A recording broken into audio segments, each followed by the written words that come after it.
Guys, this is your average surgeon. We have started a series of case discussions which can be used as a revision just before your practical exam.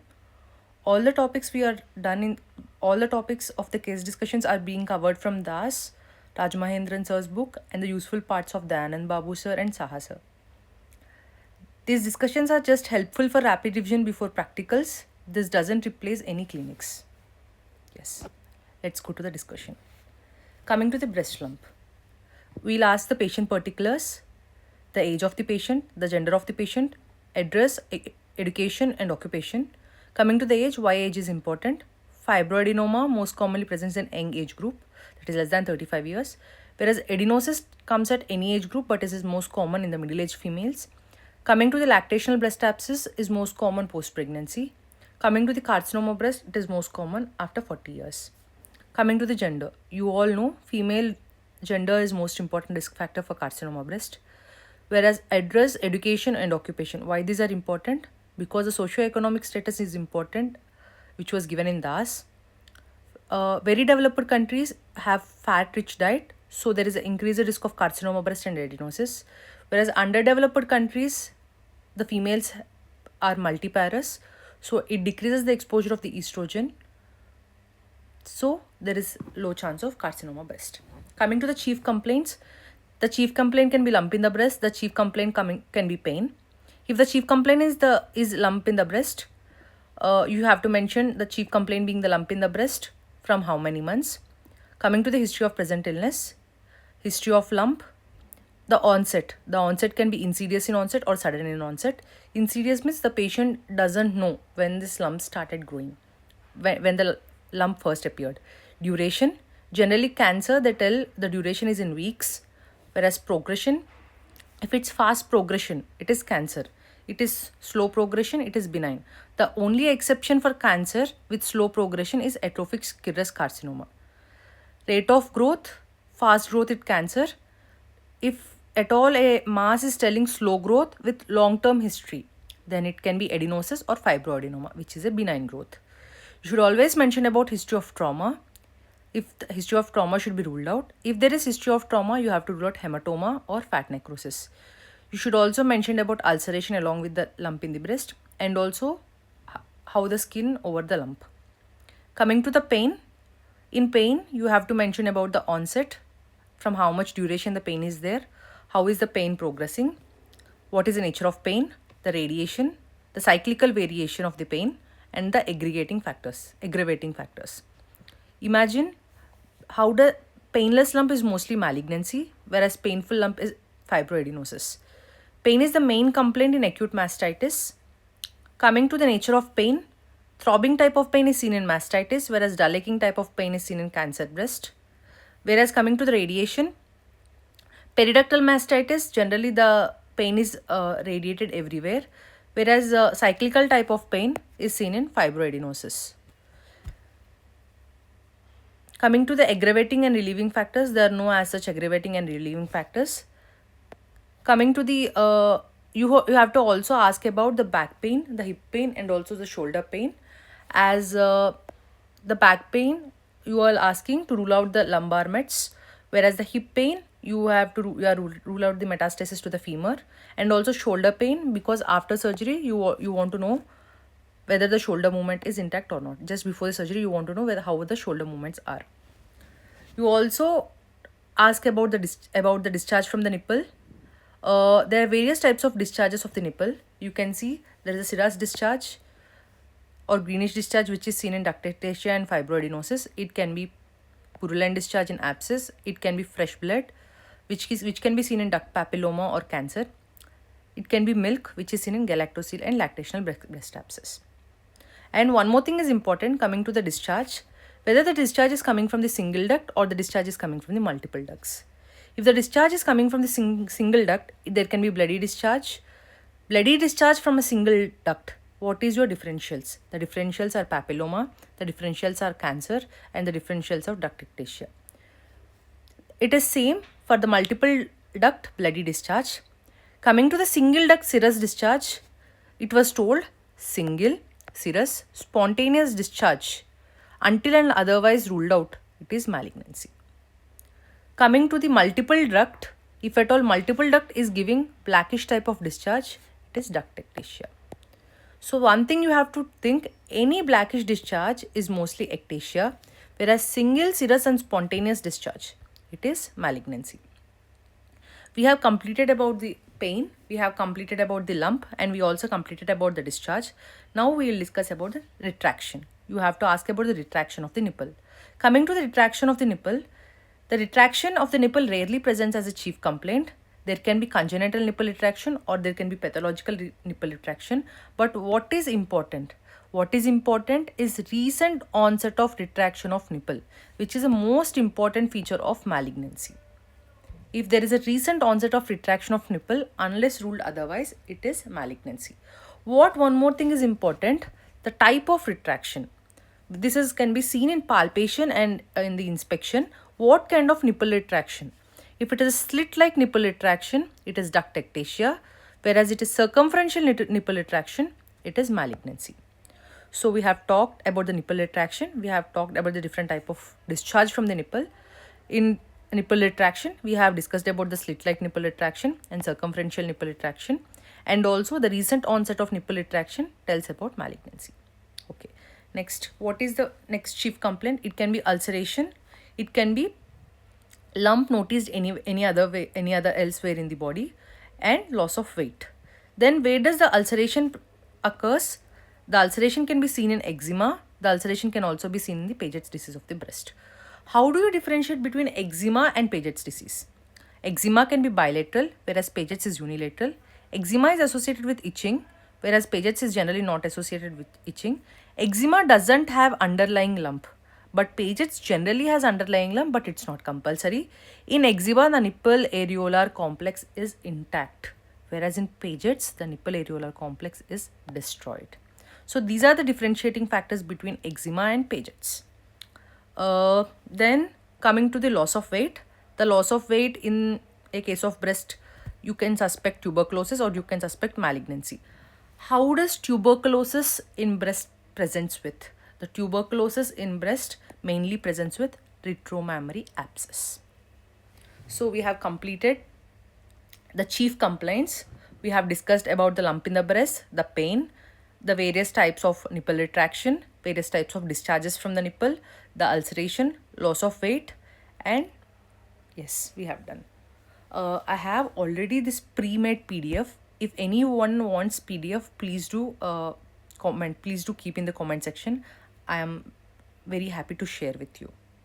Coming to the past history. What all the things you have to ask in the past history? You have to ask history of similar complaints, whether the patient is having any similar sort of lump in before, whether the patient has having any history of hypertension, any history of diabetes, whether the patient have any previous history of surgery or any medications, or there is any history of drug or allergy, or any history of any operations. So what things you have to ask in operation? So the patient came here. So the patient might have undergone true cut biopsy or FNAC outside. So you should always mention if at all any operations are done outside. And there is an history of radiation. History of radiation to the breast is very important because it increases the relative risk of cancer of the breast by 6 times. So then coming to the menstrual history. In menstrual history, what all things you have to ask? There are 6 things you have to ask in menstrual history. That is age of menarche, age of menopause, how regular the cycles are and the duration of the cycle, and how many days the flow is, what sort of flow, whether it's associated with lot of pain or anything, and you have to ask about any abortions happened, and if at all age of first childbirth is very important, any history of OCPs, any history of abortion, and if at all the patient has 2 children, how many months the patient has lactated the children. Because why are asking about how many months the female is lactating? Because you want to know indirectly about the lactational amenorrhea. Okay. Then you have to ask whether the children are immunized, and you have to ask about their marital history, how long she is married, and all those things. Then why are you asking about all these things? You want to rule out hyperestrogenic condition. Now the examiner asks you about what is the normal age group of menarche in India. In India, the normal age group of menarche is 12 years. whereas the normal age group of menopause is 55. So why does this is important? Because early menarche by 1 year. So to imagine the normal age of menarche is 13 or 12. If at all the patient gets menarche at 11 years, it increases 5% risk for every 1 year. Imagine 55 is the normal age of menopause in a female. If at all the menopause gets late by 1 year, it increases the carcinoma breast by 3%. So all these things are important. Why OCPs are important? Because if at all OCPs are used for 5 months, it increases the relative risk of breast cancer by 20% because it's a combined OCP. It has estrogen and progesterone. But only estrogen only pill has no significant increased risk. So what all things we have discussed? We have discussed what is a normal menarche, which is 12 years, normal menopause, which is 55 years, how menarche and menopause affects in the carcinoma breast, OCPs, combined OCPs for 5 years increases the risk by 20%, whereas only estrogen only pills doesn't have any increased risk. Okay. There is also one more thing. Age of first childbirth greater than 30 years is significant risk factor for carcinoma breast. Okay. Here we have completed about the menstrual history. Let's go about the family history. Family history, what all things you have to ask? You have to ask whether in the family there are any types of breast cancer, ovarian cancer or uterine cancer. If at all in the males, you have to ask prostate cancer. Why? In BRCA, it presents as a prostate cancer in male, whereas in female, it presents as ovarian and uterine cancer. Okay. So you are ruling all the BRCA1 and BRCA2 mutations. Now the patient asks, now the examiner asks, what is sporadic breast cancer, what is familial breast cancer, and what is hereditary breast cancer. Sporadic breast cancer is nothing if the patient doesn't have any familial history or any hereditary gene or anything allotted. It's a normal patient without any relative or anyone. That is sporadic. Then he asks, what is difference between familial and hereditary? Familial is cancers in a family with known gene mutation. What are these known genes? The known genes can be BRCA1 and BRCA2. You call it familial when the cancers are running in a family with known gene mutation. Then what is hereditary? There is no known gene mutation. People who share common environmental risk factors. In familial breast cancers, you have a known gene mutation, whereas in hereditary breast cancers, you don't have any known gene mutation. Yes. Let's go to the personal history. Why personal history is important? We have already seen that high fat diet and the Western habits are responsible increased risk of carcinoma breast. Then, what is more important? The tobacco and alcohol is very important. Coming to the alcohol, there are some statistics which I have mentioned here. If at all the patient is a light drinker, that is less than 1 drink per day, the relative risk is 1.5, and the moderate drinker, the relative risk is 1.32, whereas in heavy drinker, the relative risk is 1.46. Yes. Then hormone replacement therapy. We should also ask about the hormonal replacement therapy along with OCPs. If it is the patient is about postmenopausal group or anything, is the patient is in premenopause with menopausal symptoms, they will start HRT. So whenever the patient is on HRT, there is an increased risk of 3 to 4 fold. Yes. Here we have almost completed the history taking. Then let's go to the physical examination. So in physical examination, what are the most important things?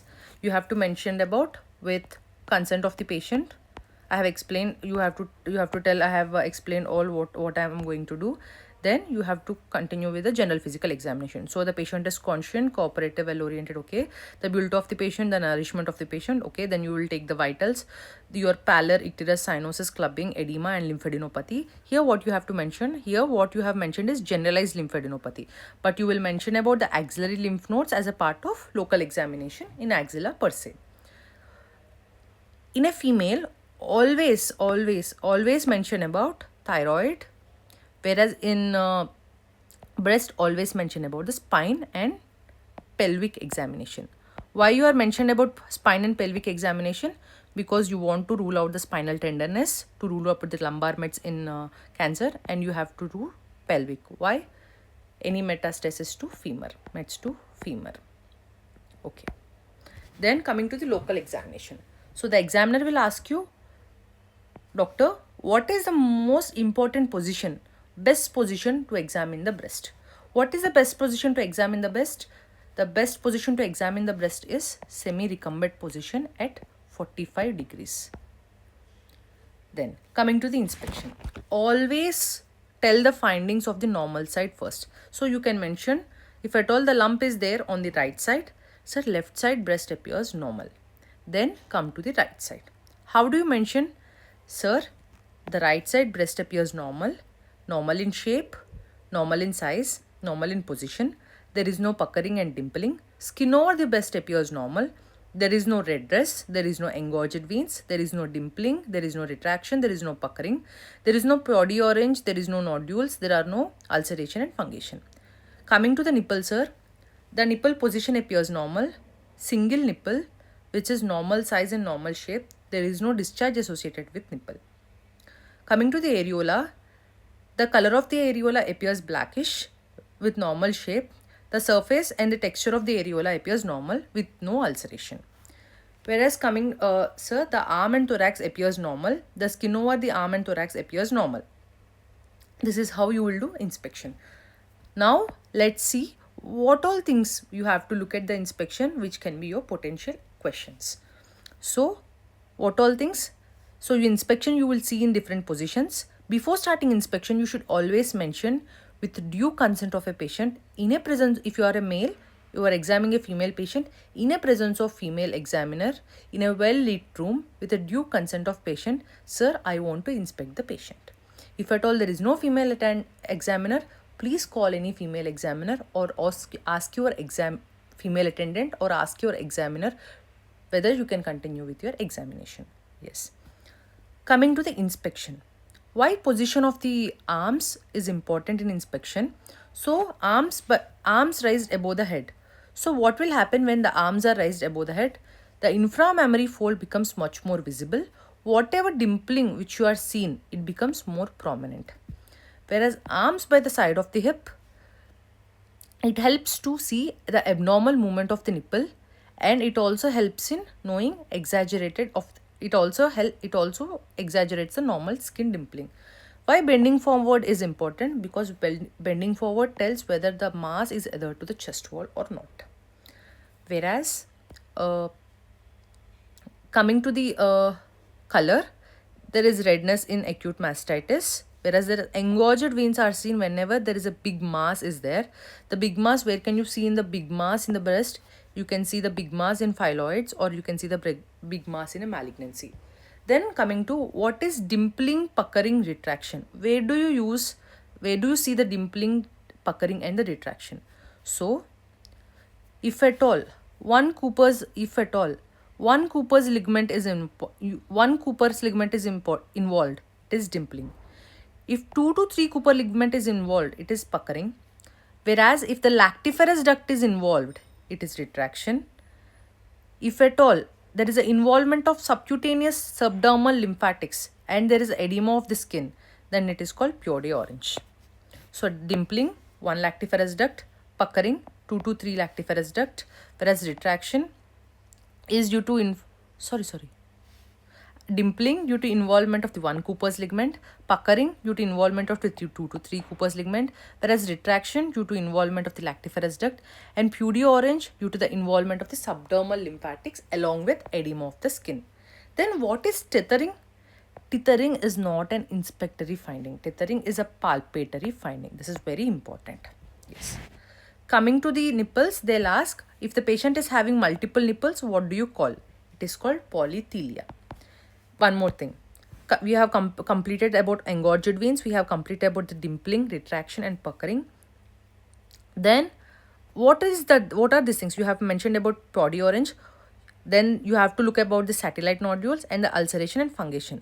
This purdy orange, the satellite nodules and the ulceration and fungation, all are the 3 characteristics of inflammatory breast cancer, which is 4C. Yes. Then coming to the nipple. I have already told you, if at all multiple nipples are present, it is called as polythelia. Then coming to the areola. What are the things you have to see? Again, we have already mentioned about Paget's and eczema. Okay. Then they will ask about the fungation. Where do you see fungation? Fungation is seen in large fibroadenoma or sarcoma. How do you describe Paget's? They'll ask, how do you describe Paget's disease? So Paget's, the areola is completely destroyed, sir. There is a red weeping ulcer, sir. Red weeping flat ulcer. So it's completely destroyed areola with red weeping ulcer is characteristics of Paget's disease. And you can see prominent Montgomery tubercles in pregnancy. Then what is cancer encruise? Whenever the cutaneous metastasis in arm and thorax, whenever the cutaneous metastasis on the arm and thorax, there is an armor-like cutaneous metastasis. It is called as cancer encruise. Then I have already mentioned here, see. What is cancer encruise? It is multiple cancer nodules infiltrating like a coat in the skin over the chest wall and the arm. Then it is called as, so arm and the chest wall are involved in cancer encruise. Then what is Brownie edema? It is an extensive involvement of the axillary nodes. So because of this blockade of the axillary nodes, you will have lymphatic blockade. Because of this lymphatic blockade, you will have this Brownie edema. Then we have mentioned, we have seen here about the dimpling and puckering. And then in dimpling and puckering, we have talked about the Cooper's ligament. Then what is Cooper's ligament?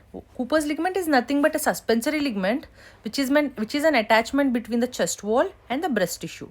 It basically hangs the breast and thus gives the shape to the breast. Yes. Now you will ask the patient, I have already discussed here. At the end you will ask the patient to raise arms above the head. What you want to see? You will see the inframammary fold. If there are any nodules, you will see for any puckering or ulceration. You will see for any shoulder movements.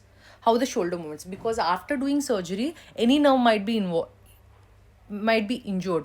So preoperatively only you will see whether the patient is having any defective in the shoulder movements, so that you will not confuse with this defect in the shoulder movements to any nerve injury.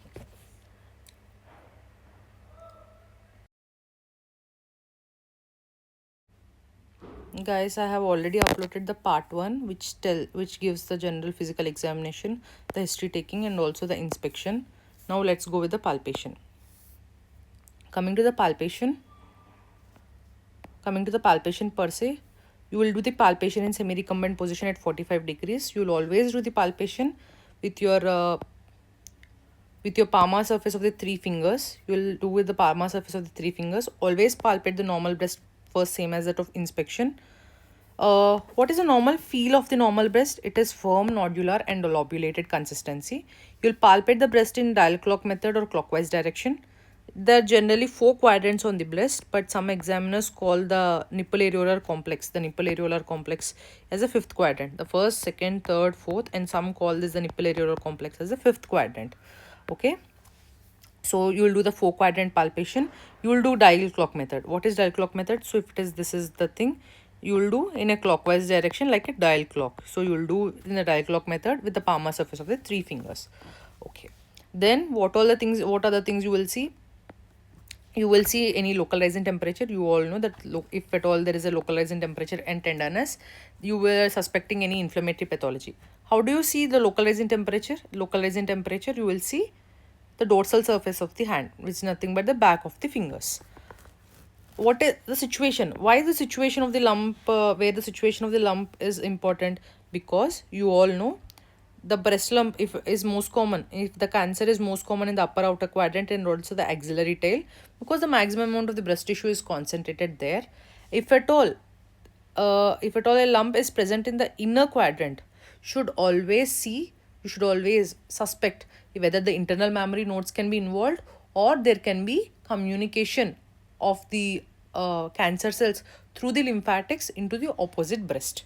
So if at all the there is a mass in the inner quadrant, always you have to doubt whether any internal mammary nodes are involved or there any involvement of the opposite breast. So what more things? You have to see about the shape, size and the extent. So shape, size and the extent, if at all it's the smooth shape, it's benign. If at all it's an unevenness is there, it's a cancer. whereas the margin, ill-defined margin is seen in adenosis, whereas firm regular margin is seen in adenoma, whereas irregular margin is seen as cancer. Irregular and ill-defined. Ill-defined is seen in adenosis, whereas irregular is seen in malignancy. Coming to the consistency, firm consistency is seen in firm and rubber-like consistency is seen in adenoma, whereas same rubbery consistency is seen in adenosis, whereas stony hard consistency is seen in malignancy. You call malignancy hard consistency, whereas rubbery consistency is seen in adenoma. Then how do you then in breast, the examiner might ask you about the fluctuation. How you will do fluctuation? So this is the lump. So this is the lump. This is the lump. You will hold the lump with two fingers, with thumb and the index finger, or thumb with two fingers. You will hold the lump, and with the third finger of the opposite hand, so index finger of the right hand, you will poke it here. So the fingers with which you are holding the lump, these are called as the watching fingers. With which the fingers with which you will poke, it is called the displacing finger. In the breast, in what all the things where the fluctuation can be positive, the fluctuation can be positive in a cyst, in chronic abscess, and the fluctuation can be positive in lipoma. Okay, while palpating all these things, you should always see whether there is any discharge of the nipple, discharge from nipple. Okay, and you have in the ask it was not given, but some examiners who wants you to ask, tell that sir, approximately 10 into 5 centimeters breast lump, which is a single breast lump, sir, which is a globular round oval in shape, sir, with ill-defined margin, with irregular margin, sir, which is hard in consistency, sir. It is not fluctuant, all these. And you have to tell about the boundaries matlab which the distance from the bony prominences, sir. It is 10 centimeters from the clavicle region, sir. It is 5 centimeters from the lateral aspect of the sternum, sir, and it is 3 centimeters from the inframammillary fold. Some examiners want you to mention all these things. Then what more things you will see? You will see the fixity to the breast tissue. How do you see fixity to the breast tissue? See, with one hand you will hold the breast. You will hold the breast means you will fix the breast, and with the other hand, you will move the lump. You will move the lump in the breast. So you are seeing the fixity of the lump inside the breast. Imagine it is freely mobile. अच्छे से वो move हो रहा है. It is freely mobile. Then it is breast mouse, which is nothing but the fibroadenoma. It is not freely inside the breast tissue. मतलब it is having some adhesions inside the breast tissue. So it is malignancy. So then you will see the fixity to the underlying muscles and fascia. So first, how do you see? Always the fixity to the muscles should be always first seen in relaxed state. So first, see, now the patient is actually pressing here. So this is not the relaxed state. So initially you will ask the patient to keep both the hands by the side of the patient. Then you will see the direction of the movement of the lump along the direction. So this is how the pectoral fibers will be there. So you will see the direction of the movement of the lump along the direction of the pectoral fibers, whether it's mobile or not. If it's not mobile, then you will see perpendicular to the direction of the pectoralis fibers. See, the examiner is palpating like this and it is moving, and this is along the direction, whereas this is perpendicular. The examiner is palpating like this and it is moving like this. This is perpendicular to the palpation. Okay. Then if at all it's freely mobile, then what you will do? You will ask the patient to contract. How does the patient contract pectoralis major? She keeps both her hands on the hip. And how do you see whether the pectoralis major is contracted or not? You will check the tautness of anterior axillary fold. See, this is how you will check whether the anterior axillary fold is taut or not. This is how you will check anterior axillary fold is taut or not. If it's taut, then you have to think, sir, the anterior axillary fold is taut, means the pectoralis major is contracted. Then again you will check whether it's mobile along the direction of the fibers. If it's not mobile, matlab it is fixed to pectoralis major, then you will see whether it's moving perpendicular to the direction of the pectoralis major. This is how you will see. Generally, if it is fixed, it is not easily mobile in the direction of the fibers of the pectoralis major, but it can be slightly movable in the direction perpendicular to the fibers. Then if at all the lump is present in the outer quadrant, you will see whether it is either to the serratus anterior. How you will see fixity to the serratus anterior? You will ask the patient push the wall with her hands so that the serratus anterior gets contracted, and you will see the movement in the serratus anterior, whether the lump is fixed to serratus anterior or not. First, always in the relaxed position, then in the contracted state. Then you will palpate the nipple. You will see whether there is any nipple retraction, all those things, all the inspective findings about the nipple. You will confirm on palpation whether they are same or not. Yes. Then coming to the lymph nodes. The lymph node examination is very important. There is no need of any confusion in lymph node examination. In axillary lymph node examination, first, what all things you have to know. Where you have to stand, first thing, in front of the patient or behind the patient, first thing. Second thing, if at all it's a right-sided lump, with which hand you are palpating. Second thing. Third thing, against which surface you are palpating. These are the three important things. So this is the anterior group of lymph node. Imagine this is the anterior group of lymph node. So you know here there will be anterior group of lymph nodes against the anterior axillary fold. So how do you palpate? This is a right breast. You are palpating right breast. So you are standing in front of the patient. With the left hand, you are palpating right breast. True? With left hand, you are palpating the right breast. By standing in front of the patient. First point is over, second point is over. Against what surface? The surface is anterior axillary fold. See, you are keeping 3 fingers behind the anterior axillary fold and you are keeping thumb in front of the anterior axillary fold. So you will push the anterior axillary fold with your thumb, and against that anterior axillary fold you will palpate this lymph nodes. So done. Anterior group of lymph nodes, stand in front of the patient. Right sided lump you will palpate with the left side. Matlab right sided axilla you will palpate with the left hand. You will palpate against the anterior axillary fold. So anterior group done. See, anterior group are also called as pectoral nodes. You will palpate against the anterior axillary fold. Then second thing is the central group of nodes. So how do you palpate the central group of nodes? Same as here, but you will palpate against the chest wall. You will stand in front of the patient. Right axilla you will palpate with the left hand, and you will palpate against the chest wall against third, fourth and fifth ribs. Okay, see. Central group of lymph nodes against third, fourth and fifth ribs. Then you will palpate the apical group of lymph nodes. Apical group of lymph nodes, what you will to do? You will hyperabduct the hand, and you will make sure your hand is going into the axilla. You will hyperabduct. You will make sure your hand is going up to the axilla, and then what you do? You will press the shoulder. So that this is your hand. So this is your thorax. This is your face. This is your hand. So you will keep your hand in the axilla and you will press from here. And you will palpate in the axilla. You will hyperabduct. You will keep your hand in the axilla. You will stand in front of the patient. Right sided apical lymph nodes you will palpate with the left hand and you will press here. See, you are seeing the apical nodes. You are hyperabducting the hand, keeping the hand in the axilla, and you are pressing on the shoulder. This is how you will palpate apical nodes. Then coming to the posterior group. See posterior group, how beautifully it was given. With left sided posterior lymph nodes, you will palpate with the left hand by standing on the back side of the patient, and you will palpate against the posterior axillary fold. So again our 3 things. You will stand on the back side of the patient, you will palpate with the left hand, left axilla, and you will palpate against the posterior axillary fold. Then coming to the lateral group of lymph nodes. Again same. You will palpate with the left hand. See, so this is right hand. This is right axilla. You will palpating with the right hand against the humerus bone. Done. On the posterior aspect only, you will stand again and you will palpate the supraclavicular group of lymph nodes. Done. See, I have given a snippet here. See, this is nothing but the anterior axillary group of lymph nodes.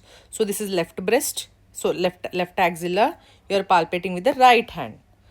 In this position, what all lymph nodes you will palpate? You will palpate the anterior group like this. See. And you are palpating the central group. Matlab, right breast with left hand, left breast with the right hand. See, here it is the right breast, you are palpating with the left hand. So anterior group, central group, apical group, you will stand in the front and you will palpate right axilla with the left hand. Whereas for posterior and lateral, For left breast, you will use left hand only. Okay, see. Right breast, right axilla, you are using left hand. I think you have got some clarity. For anterior, central and apical, same breast, opposite hand. Same axilla, opposite hand. Whereas for posterior and lateral, you will use same breast, same hand. Posterior and supraclavicular, you will stand behind the patient, whereas remaining all, you will stand in front of the patient. I think it is very clear.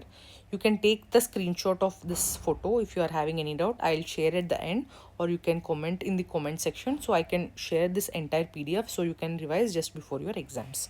Yes. Supraclavicular nodes we have palpated. The apical nodes are also called as infraclavicular nodes. That is okay. Then you should always mention about perrectal examination or pervaginal examination. Then you will tell about your provisional diagnosis. And one more thing, in the previous slide now, when I am telling about your this body orange satellite nodules and ulceration and fungation, it is inflammatory cancer, which is 4D, T4D. I have told it as T4C, but it's T4D. I think I have covered almost everything from Das and all those books. And yes, I have included some slides, so it is very easy for you to revise just before exam. See, the examiner will ask you what are the different levels of lymph nodes, sir. Then you will tell that there are 3 levels of lymph nodes. The pectoralis major is the muscle which divides the 3 levels of lymph nodes. The nodes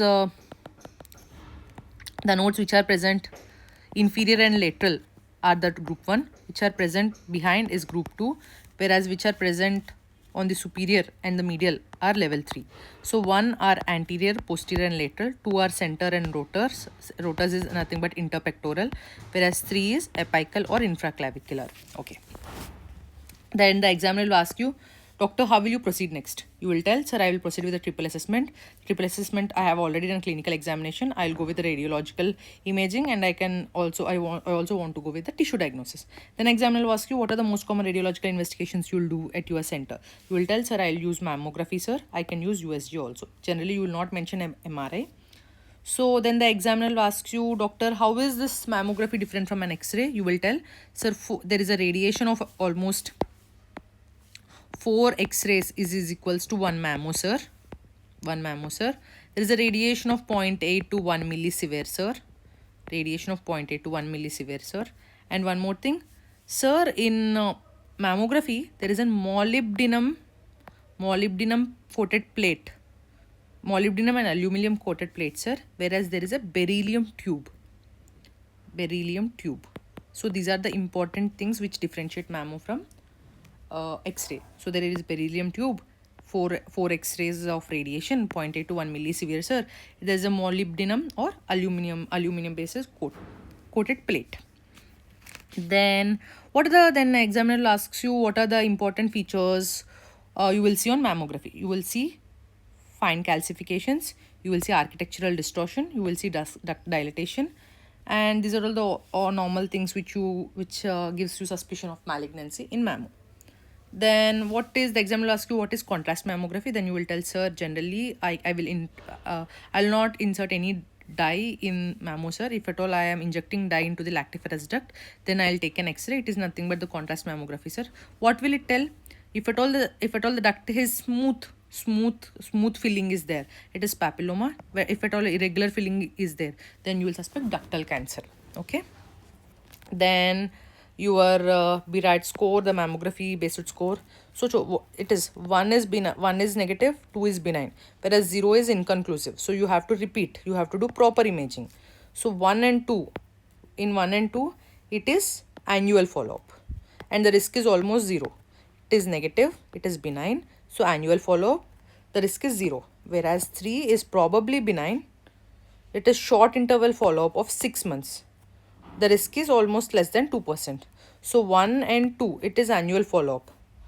3 is 6-month follow-up. Then coming to suspicious. Suspicious, how do you proceed then? You have to do tissue biopsy. Till now, you have not done tissue biopsy. But here, you have to do tissue biopsy. Okay. In 4, you have to do tissue biopsy. Again, 4 is divided into 4A, 4B and 4C. Whereas 4A is low suspicion, 4B is moderate suspicion, 4C is high suspicion. 4L greater than 2 to less than 10%, 10 to 50%, and 50 to 95%. 5 is highly suspicious of malignancy. You have to do tissue biopsy. It is mostly malignant, greater than 95% risk of malignancy. 6 is already biopsy proven malignancy. Yes. Then the examiner will ask you, sir, you have already done mammo, you have done USG, then how do you proceed? Sir, I will proceed with a tissue diagnosis, sir. I'll do an FNAC. I'll do a true cut biopsy. Which one is more, which one you'll do most? Sir, I'll do true cut biopsy, sir, because it is a gold standard. How do you do true cut, doctor? Sir, with 11 gauze blade, I will take and stab incision, sir. And with the help of 14 gauze needle in breast and 18 gauze needle in the axilla, I'll take a true cut biopsy. You will do axillary biopsy only if at all there is a palpable nodes. You will not do if at all the nodes is not palpable, na? Yes. Then their examiner will ask you, sir, doctor, why you will do true cut, why not FNAC? Then you will tell, sir, the FNAC which I do doesn't tell me about the ER, PR and heteroneous status. It doesn't tell me differentiate between DCS and cancer. It doesn't give me the proper grade of cancer and also the proper histological variant. It might give the histological variant, but it doesn't give the grade of the cancer. So in order to know information about all these, you will tell, sir, I'll go with true cut. Yes. Then some examiners might ask you, doctor, what are the indications of MRI? Then you will tell, sir, if at all the implants are there, I'll do MRI. If at all I'm suspecting the lobular cancer breast, then I'll do MRI. Then there comes the topic of multifocality and multicentricity. If at all there are two lumps in one quadrant, it is multifocal, or the distance between two lumps less than 4 centimeters. If at all the distance lumps present in two quadrants or the distance greater than 4 centimeters, it is called as multicentrality. Implants, lobular cancer, scar, to differentiate between the scar and the recurrence. In high risk females, who are high risk females?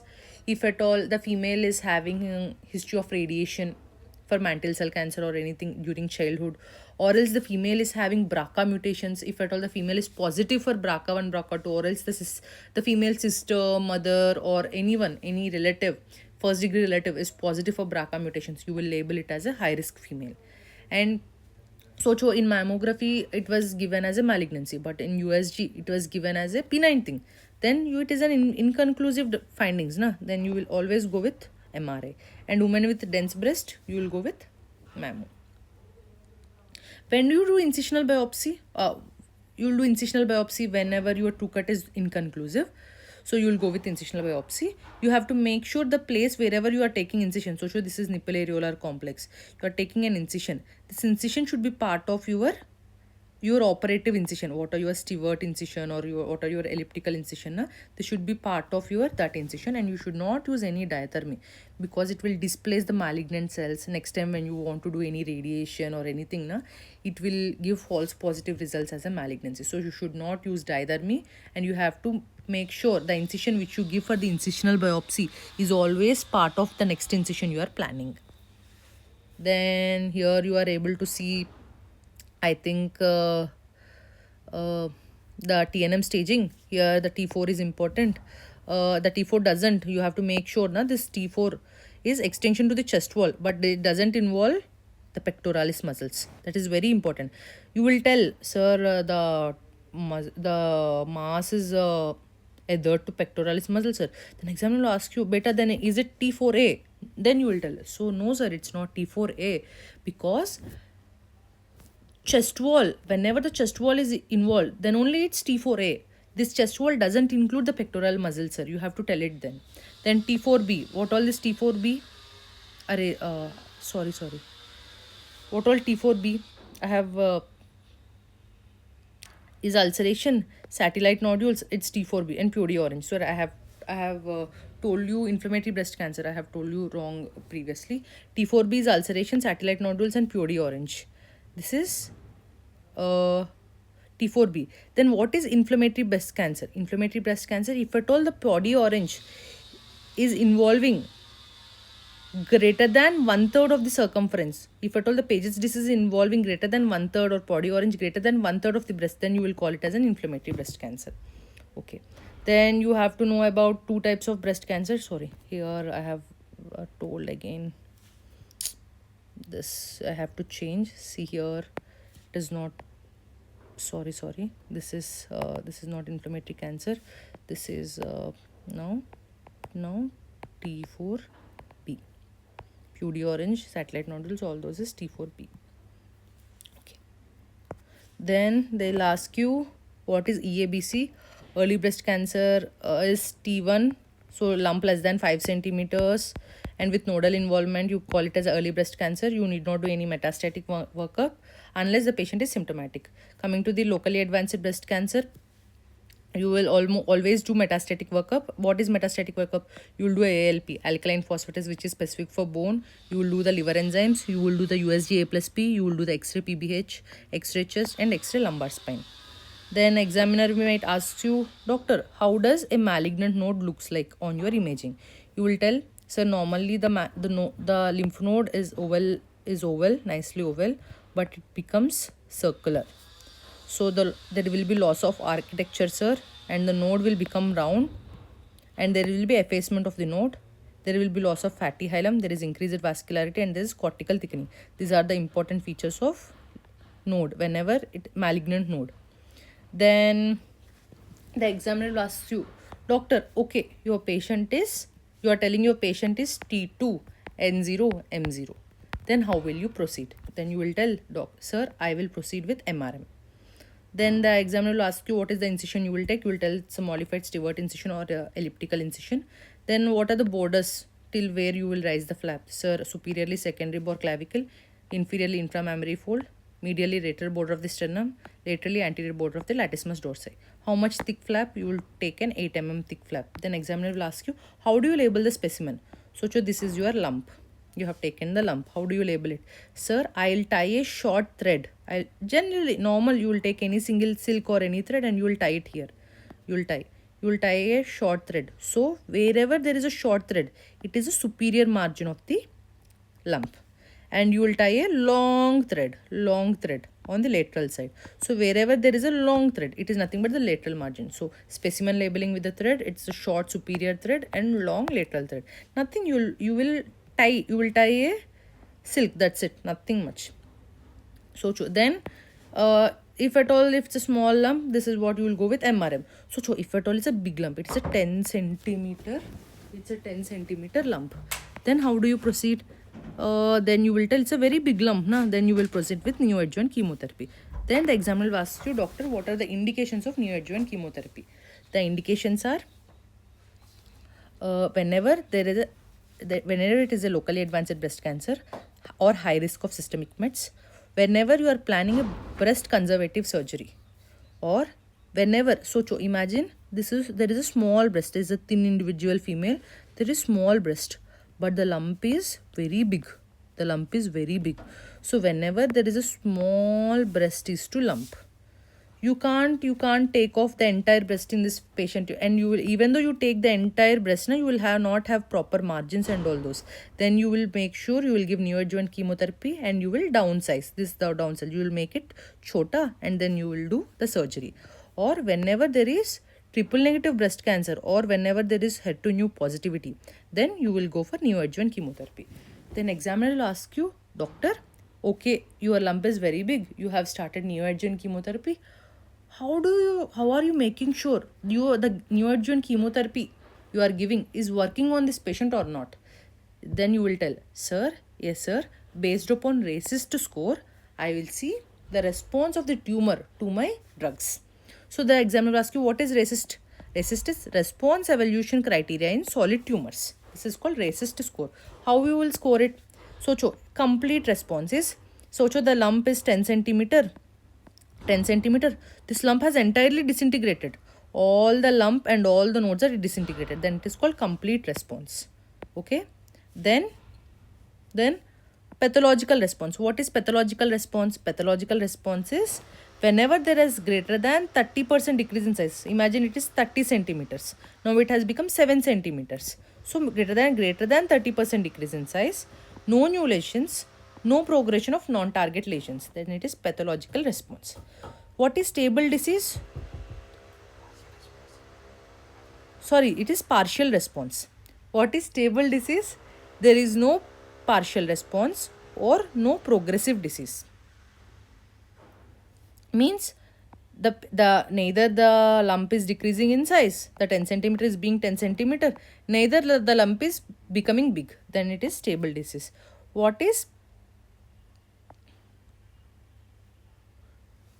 progressive disease?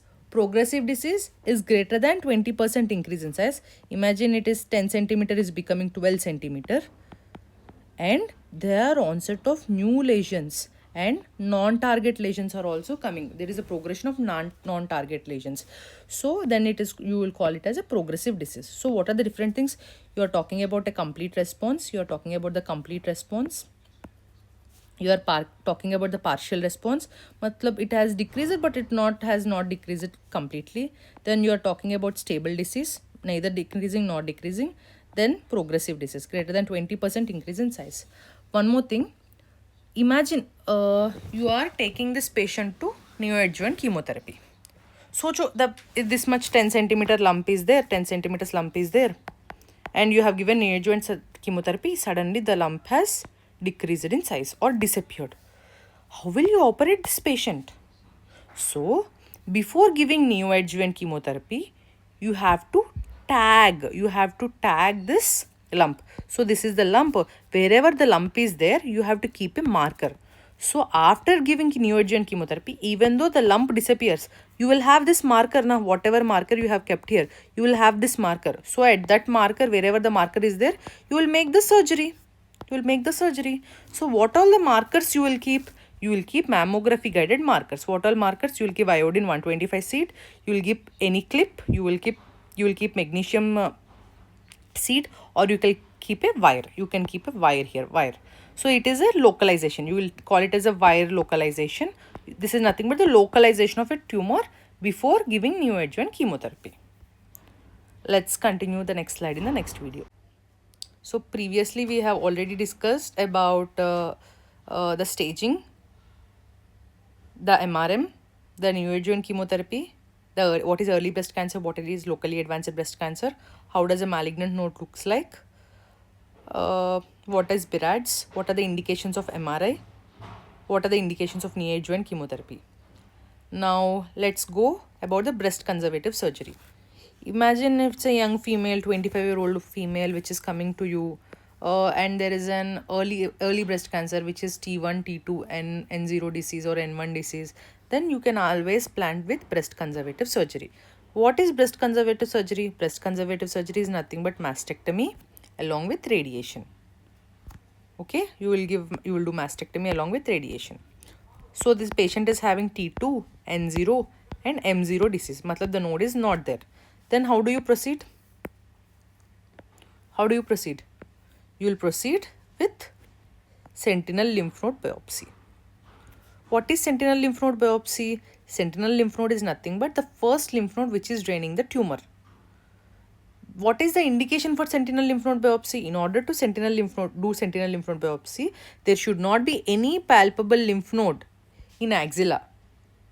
If at all the lymph node is already palpable, what is the use of doing sentinel lymph node biopsy? There is no use of doing sentinel lymph node biopsy. This sentinel lymph node biopsy is also being done in malignant melanoma and also carcinoma penis. It is first discovered in carcinoma penis by Cabana. So the lymph node which is getting involved, the sentinel lymph node in the carcinoma penis is called as Cabana's node. Then what are the contraindications of doing sentinel lymph node biopsy? I have already told you. But if at all the palpable node is there, there is no use of doing sentinel lymph node biopsy. And T3, T4 disease, even though the node is not there, you will not do sentinel lymph node biopsy. You have to do axillary dissection because it is locally advanced breast cancer. Na? Even though you are not able to palpate anything, you have to do axillary dissection. You should not do sentinel lymph node biopsy in locally advanced breast cancer. So then you will do sentinel lymph node biopsy only in early breast cancer with non-palpable axilla. Then what more are the contraindications? In inflammatory breast cancer, you will not do. If at all prior radiation or prior axillary surgery is given, you will not do sentinel lymph node biopsy because all the lymphatics are distorted. And in pregnancy is absolute contraindication. It's an absolute contraindication of, pregnancy is absolute contraindication of what? Breast conservative surgery. Okay. Pregnancy is not absolute contraindication for SLNB, क्योंकि even though in pregnancy you can use some dyes and you can do SLNB. Pregnancy is a relative contraindication for sentinel lymph node biopsy, but it is an absolute contraindication for breast cancer, which I will discuss later. Then how do you do sentinel lymph node biopsy? In sentinel lymph node biopsy, you can use technetium 99. So this is a radioactive material. You will give technetium 99. Peritumorally 3 to 5 millicuries of technetium 99 you will give, and with the help of gamma probe you will see whatever lymph node is positive. How do you identify the lymph node? You will call the lymph node which is positive as a hot node. How do you call, what is hot node? Imagine you are giving 100 millicuries. Imagine you are giving 100 radiation you are giving. If at all any node gives radioactivity of 10, which is nothing but 10% of radioactivity, any node which is giving 10% radioactivity or more, it is called hot node. It is a positive node. Then you will call the sentinel lymph node positive. And what more techniques you can use? You can use methylene blue, and you can use ICG also. ICG can also be used in sentinel lymph node biopsy. Generally, whenever you use dual technique, matlab you will use two techniques among these three, the sensitivity of sentinel lymph node biopsies increases. So what all we have discussed? We have discussed what are the indications of sentinel lymph node biopsy, what are the contraindications, what are the different techniques you will use, the technetium 99 with gamma probe, and what is hot node. Any node with 10% radioactivity or 10% or more radioactivity is the hot node. Other dyes such as ICG, methylene blue you can use for sentinel lymph node biopsy. Then what are the modifications of MRM? We have already discussed the MRM. What are the boundaries of MRM? Then what is the skin flap thickness? We have already discussed skin flap thickness. We have already discussed about how do you label the sample of an MRM. Then here, what are the modifications? Every day, the MRM which we do is Auchincloss modification. Means we will only retract the pectoralis minor. Will not remove it. What is Pattis? In Pattis, we will divide and we will remove. So, and also we will take all the 1, 2, 3 and level 3 lymph nodes. Normal in Auchincloss, every day, which we will do regularly in every institute in all our setups, we will only retract and we will only take 1 and 2 levels, first and second level lymph nodes. We will not generally take third level lymph node unless and until they are enlarged. And third modification is Kenalone modification, in which we will divide the pectoralis minor near its insertion to the coracoid process. In both Pattis and Kenalone we will divide, but in Kenalone we will divide during its insertion in the pectoralis minor at coracoid process. Then what is axillary dissection? Axillary dissection, what are the boundaries of the axillary dissection? Superiorly it is axillary vein, medially it's Halsted ligament, inferiorly it's angular vein, laterally it's the anterior border of latissimus dorsi. Then what is the most common nerve involved in axillary dissection? It is intercostobrachial nerve. What are the structures preserved? You all know it's a thoracodorsal nerve and nerve to bell, which is nothing but the supply of serratus anterior, whereas thoracodorsal nerve you will know it is the supply of the latissimus dorsi. So if at all you have done axillary dissection, will you do radiotherapy to axilla? No, you will not do radiotherapy. If at all you have done axillary dissection, you will not give radiation, because it increases the chance of lymphedema, which is nothing but it increases the chance of lymphangiosarcoma, which is nothing but Steve-Treves syndrome. So if at all you are doing axillary dissection, you will not give radiotherapy to axilla. You can give to breast, but you will not give radiotherapy to axilla. So what are the certain conditions where you have done axillary dissection, still you will give radiotherapy? If at all you have not done proper axillary dissection, imagine if at all, normally in good axillary dissection is when you remove 10 nodes. Imagine you have not removed 10 nodes, you have removed less than 10 nodes.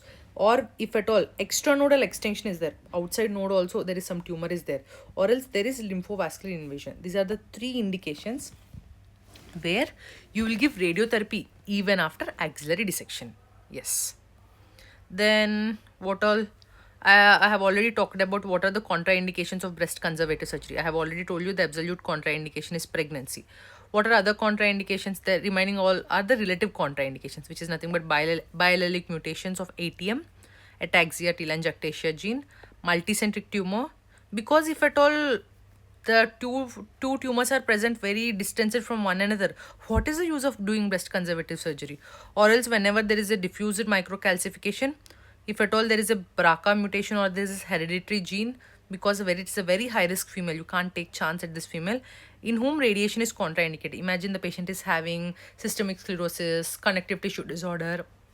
Some people might have spine problems, they can't lie properly for radiation therapy. If at all you are not, if you are doing breast conservative surgery without radiotherapy, the chance of recurrence is very high. So you will never do breast conservative surgery if at all there are any contraindications of radiation. Then what are the indications of radiation? This radiation, what are the indications of the radiation after doing modified radical mastectomy, after doing mastectomy? What are the indications of radiation? If at all it is T3 and T4 disease, nothing but which is greater than 5 centimeter, you all know breast conservative surgery is the indication of radiation. If at all there is a node positivity, yes, if node positivity, but you have not done axillary dissection, node positivity and axillary dissection, then you all know you will give radiation to the axilla. But if at all any node positivity, you will give radiation. I'm talking about the radiation to the breast, not axilla. Okay, this radiation, whatever I'm talking, the radiation to the breast. And if at all there is a margin positivity, here you are able to see where all the regions I'll give the radiation. What all the regions I'll give the radiation? I'll give radiation to the chest wall, which is nothing but the mastectomy bed, from where the place I have removed the breast. Inframammary area, which is nothing but to see the apical lymph nodes. The supraclavicular area. Never to the axilla. If I have done axillary dissection, I will not give radiation to the axilla. Okay. Then if at all the tumor is in the inner quadrant, I have already told you the tumor in the inner quadrant might go to the internal mammary nodes. Then I'll make sure I'll include internal mammary nodes also. So based upon this 1 to 2 exceptions, these are the main 3 regions: chest wall, inframammary area, and supraclavicular area. Okay, these are the most common regions which will give radiation, with few exceptions. Then you have already seen where does we give neoadjuvant chemotherapy. You have already seen the indications of the neoadjuvant chemotherapy, which is nothing but the locally advanced breast cancer while planning BCS. If at all there is a small breast to lump, and when there is triple negative or HER2 positive. Now what are the indications of adjuvant chemotherapy? If at all the tumor is greater than 2 centimeter, which is nothing but your T2, then you have any tumor which is greater than 2 centimeter, you will do adjuvant chemotherapy. Then you people have to read what are the recurrence course, in which age group you will give chemotherapy. In premenopausal women, what is your recurrence course? You people read. And what is the most common used chemotherapy? It is 4 cycles of AC with 4 cycles of taxane. What is AC? A is nothing but adriamycin, C is cyclophosphamide, taxane is nothing but the paclitaxel and the docetaxel. What are the most common side effects? Which you see with this?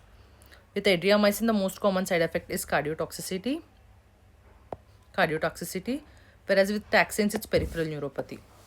Okay, 4 cycles of AC and 4 cycles of taxane. And you all know there is a drug called as trastuzumab, which is nothing but the HER2 positive. Whenever there is a HER2 positive, you will give this drug called as trastuzumab. So the most common side effect is cardiotoxicity. So you will never combine adriamycin and taxane. So you will give AC as 1 cycle and you will give taxane and trastuzumab in 1 cycle. Never combine adriamycin with trastuzumab because cardiotoxic. I want you to know what are the different receptors: ER receptor, PR receptor, HER2 is a nuclear receptor, trastuzumab, the drug is used against it. Okay, then see there, luminal A is nothing but ER positive, HER2 negative. Luminal B can be ER/PR positive. The HER2 can be positive, can be negative. Triple negative is all the three ER, PR and HER2 are negative. Then I want you to know about the BRCA1 and BRCA2. BRCA1 is most commonly seen in chromosome 17. It is associated with triple negative breast cancer. There is 50 to 70% risk of breast cancer and 40% risk of ovarian cancer. Whereas coming to BRCA2 is seen in chromosome 3. BRCA2 is generally hormonal positive, and there is 30% risk of breast cancer. And I have given something about hormonal therapy. In premenopausal women, you will give tamoxifen, which is selective estrogen response modulator. You will give for, previously it was told 5 years, now they are telling it 10 years. 10 milligrams of tamoxifen you will give. In postmenopausal even you will give the aromatase inhibitor, which is the anastrozole and letrozole. You will give for 5 years and you will again reassess. What are the most common side effects? This is very much important of tamoxifen. There is an increased risk of endometrial cancer. There can be increased chances of thromboembolism. There is an increased chance of bone pain, okay, bone fractures and all those. And I have given a gist here. Wait, yeah.